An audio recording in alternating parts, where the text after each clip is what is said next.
Sehingga seorang haji yang rajin berjamaah, sholat berjamaah, rajin beribadah, ternyata setelah mati disuruh malaikat masuk neraka. Itu ceritanya di dalam robohnya surau kami.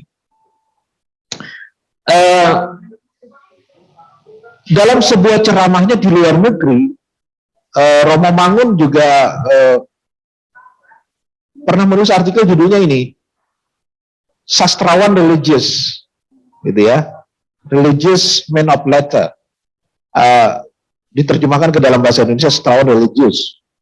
Dia mengatakan bahwa di Indonesia pada zaman itu, zaman Soeharto, dan saya kira zaman sekarang tidak ada bedanya, banyak para pejabat atau orang-orang kaya yang suka menyumbang untuk pembangunan masjid atau gereja dan tempat ibadah yang lain, sering beribadah juga, mungkin ibadah haji dan umrah, tetapi orang tidak mempersoalkan dari mana uangnya.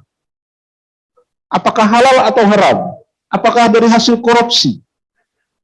Nah, sementara ada umat yang beriman, dia bilang, orang biasa yang tulus dan ikhlas beribadah, ya, tetapi memang tidak mampu untuk menyumbang masjid, tidak mampu untuk membikin langgar. Nah, bagi dia yang religius itu yang orang biasa itu tadi, yang banyak nyumbang tadi itu palsu semua, itu bukan religius, itu hanya having religion. Nah, kira-kira seperti itu, ya. Kemudian yang kedua,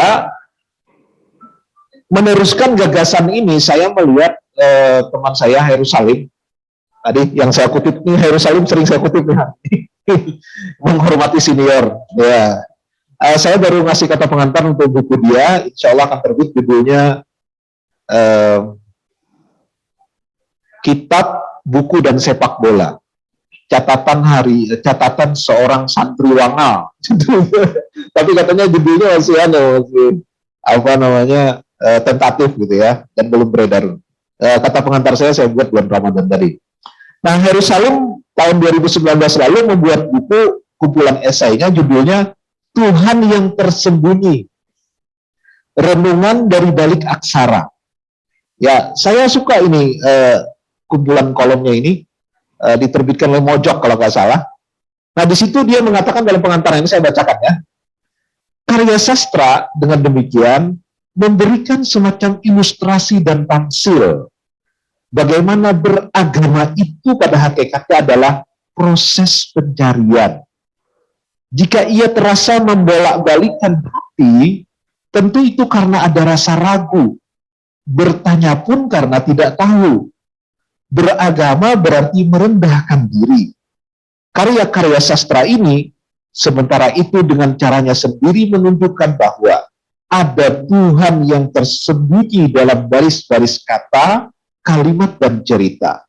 Meski harus diakui, karya-karya ini bukan dan tidak dimaksudkan sebagai khotbah ataupun bahan dialektika. Nah, ini mirip dengan Romo Mangun, tentang konsepnya tentang religiositas, tetapi Heru Salim menambahkan bahwa religiositas itu sesungguhnya adalah sebuah pencarian tanpa henti. Saya tidak mengomentari di makalah ini, tapi saya tambahkan dalam presentasi ini bahwa proses pencarian itu kalau bagi kalangan sufi nanti adalah pencarian tanpa akhir. Jadi A Voyage of No Return itu salah satu judul buku karangan Claude Adas tentang tasawuf Ibnu Arabi, yaitu bahwa pencarian kepada Tuhan itu seperti pelayaran yang tak pernah kembali, karena kita berlayar di sebuah samudra tak bertepi, an ocean without shore, ya, samudra tak bertepi. Nah, di dalam karyanya ini Salim antara lain banyak bercerita ya, macam-macam. Kalau Anda belum pernah membaca, dia salah satunya merujuk kepada peraih hadiah Nobel Sastra tahun 2006, yaitu Orhan Pamuk. Pamuk di dalam bukunya berjudul Istanbul, Kenangan Sebuah Cerita, itu mengatakan bahwa dia sesungguhnya berasal dari keluarga yang sangat sekuler, kelas menengah Turki yang sekuler. Gak pernah sholat, gak pernah puasa. Jadi yang puasa, sholat itu para pembantunya di rumah. Kalau yang di rumah itu ayahnya, ibunya, kakaknya, oh nggak ada yang sholat gitu. Ya ngakunya muslim gitu aja. Ya. Nah tetapi justru dengan situasi seperti itu kemudian orang Pamuk berproses untuk mengenali agama secara perlahan dari pengalaman hidup. Pertama ketika dia kesepian, kemudian dia diajak apa namanya pembantunya tadi untuk datang ke masjid gitu ya. Semula dia mengira orang-orang di masjid itu orang-orang bodoh, yang kasar, yang berbahaya. Tapi ketika dia sampai ke masjid melihat orang-orang ramah, baik sekali. Dia berlarian di masjid, gak ada yang marah gitu. Nah, itu perspektifnya tentang orang yang beragama kemudian berubah. Dan perubahan itu semakin dahsyat ketika bisnis orang tuanya bangkrut. Dan kemudian banyak orang-orang saleh yang datang ke ibu kota Turki, ya, ke Istanbul itu adalah pengusaha-pengusaha kaya raya sekaligus orang-orang yang taat beragama. Jadi orang Pamuk kalau berpikir, oh ternyata orang beragama itu tidak bodoh dan tidak miskin, gitu, seperti selama ini yang dia bayangkan di rumahnya. Nah itu lalu dikomentari Khairul Salim ini yang menurut saya bagus komentarnya ini. Ya, dia mengatakan beragama sebagaimana istilah itu menunjukkannya adalah proses untuk menjadi. Beragama bukanlah menemukan, tetapi ikhtiar untuk mencari. Ia dimulai diantaranya dari rasa tidak percaya, masyghul, dan mempertanyakan. Nah ini yang kedua ya. Yang ketiga,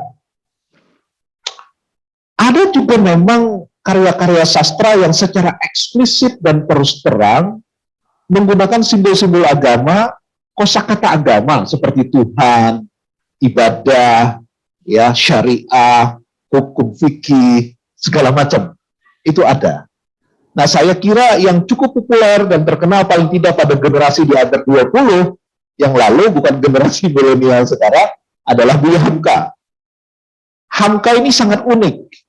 Dia adalah seorang otodidak, sekolah nggak pernah tamat, ya, pernah pergi haji sendirian pada usia sangat muda dengan harapan ingin menuntut ilmu di Mekah.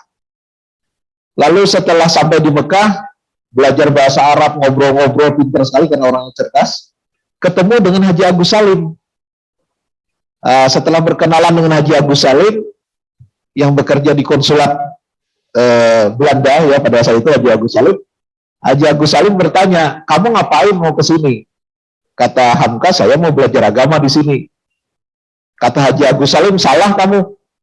Lebih baik kamu belajar agama di Indonesia saja.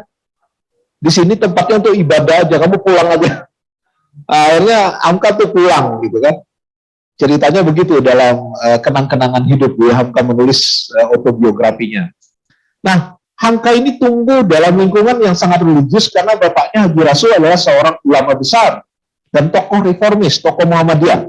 Ya, Hamka juga hidup pada lingkungan yang sangat sastrawi dalam tanda petik ya, karena alam Minangkabau itu alam yang indah dengan gunung-gunung, lembah dan danau, alam yang indah juga dengan pepatah pepitinya. Kata-katanya, wah luar biasa, syair-syairnya segala macam. Nah, Hamka tumbuh pada lingkungan seperti itu. Dan pada saat yang sama, pada masa dia, ya, sebenarnya daerah Sumatera Barat itu adalah daerah yang termodernkan paling awal di antara daerah-daerah lain di Sumatera. Kecuali saingannya adalah Medan. Karena sekolah Belanda ada di situ. Dan karya-karya sastra dunia yang diterjemahkan ke dalam berbagai bahasa Melayu, itu beredar di sana. Hamka itu sangat rajin menyewa buku. Dulu ada penyewaan buku. Dia menyewa buku sastra. Habis duit, gak cukup, masih pengen nyewa lagi. Akhirnya Hamka bilang sama penjaga tokonya itu, Pak, boleh nggak saya bekerja di sini jadi tukang sampul buku, perbaiki buku, sampul, dengan syarat saya boleh membaca tambahan buku dan minjam gitu. Jadi Hamka itu sampai segitunya waktu dia muda. Nah karena itu karya Hamka adalah sebuah perpaduan unik antara keislaman budaya Minangkabau, dan sastra dunia.